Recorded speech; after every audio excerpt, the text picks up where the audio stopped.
இலங்கை கடற்படையால் சிறைப்பிடிக்கப்பட்டு இலங்கை சிறையில் வாடும் மீனவர் குடும்பத்தினருக்கு நாள் ஒன்றிற்கு நிவாரணம் அளிப்பது போல தடை காலத்தில் மீனவர் குடும்பத்திற்கும் நிவாரணம் அளிக்க வேண்டும் என்று மீனவர்கள் கோரிக்கை விடுத்துள்ளனர்.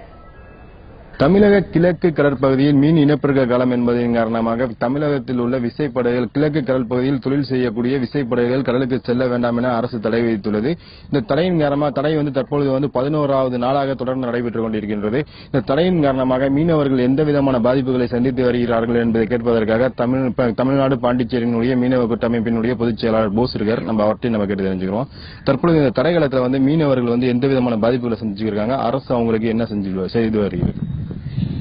மீனவர்கள் யாருமே சேமிப்பு வச்சுக்கிறதில்ல. தொழிலாளிகள் முதற்கொண்டு யாருமே சம்பாதிக்க குடிக்க காசை காலி பண்ண குடும்பத்துக்கு கூட கொடுக்காம அப்படிதான் ஓடிக்கிட்டு இருக்காங்க.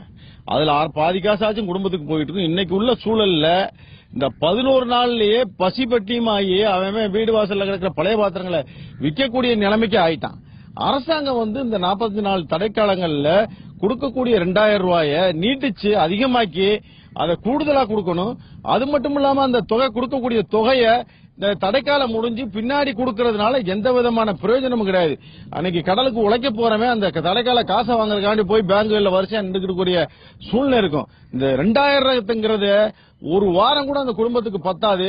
அதனால இந்த 2000ங்கிறத ஏற்கனவே இலங்கையில சிறப்பிடிக்கப்பட்டா ஒரு மீனவனுக்கு ஒரு நாளைக்கு எவ்வளவு காசு கொடுக்குறாங்களோ ஒரு குடும்பத்துக்கு, அதே மாதிரி ஒரு நாளைக்கு 250 ரூபாங்கிறத நிர்ணயம் பண்ணி கொடுத்தா தான் அந்த குடும்பங்களுக்கு சரிப்பட்டு வரும். அதனால அரசாங்கம் அதை நிலைப்படுத்தணும்.